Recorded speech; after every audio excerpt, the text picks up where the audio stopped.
I'm here with some stretching, and today I thought I'd do it inside, considering it's just a little tad hot today. And today I wanted to speak about the difference between active stretching and passive stretching. And we want to make sure that we do a good equal amount, so a good amount of active stretching, where you'll see the difference now compared to passive stretching would be more just sitting in the stretch and sort of trying to get your body to just relax into it. So active stretching requires a little bit of movement, it requires a lot more of tension, as much as passive stretching can definitely include tension. Don't get me wrong, when you're doing a split, you are quite active in that position, but more what I'm saying is the movement in that position. So you might need a band, considering depending on very much on your flexibility. And I just wanted to do some leg flexibility today. So if you can lie on your back and grab your leg, that's amazing. If you cannot, then maybe grab a band or a towel or anything that just allows you to grab your leg with a straight leg. That obviously is safe. So we're going to be lying down on our back. I'm going to start off with your legs bent. The leg that you're going to be working on will be straight out ahead of you. So I'm going to grab my band and I'm going to allow my leg to be dead straight. Not a slight little knee bend, make sure it's absolutely straight. From there onwards you can start thinking about bending and pointing that leg with that band. So you already start getting some tension here in the calves. You obviously want to make sure that you sort of at your limit, so don't be killing yourself, but don't be down here where you don't feel too much. Be up to about 80-90% of that max flexibility. So pointing and flexing is a really great one. From there onwards then you do bend your knee, and you can start thinking about bending the knee, straightening, and you can start seeing that you can get a little bit deeper by bending and straightening, bending and straightening. You can do a couple more points and flexes here at more of your max. You can do a couple more bends and flexes. Just for the idea of the video, I'm not going to hold too many of these, I'm just going to talk you through.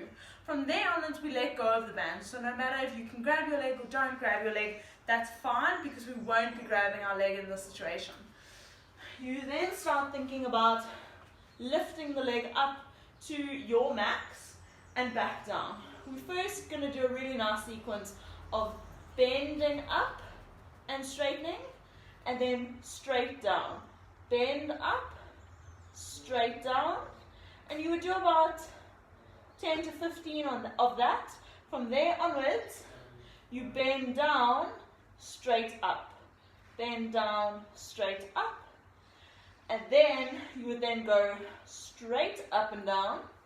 And then you would use that opposite foot to go onto the toes and use your hips to elevate your hips and lift your leg. So, recap.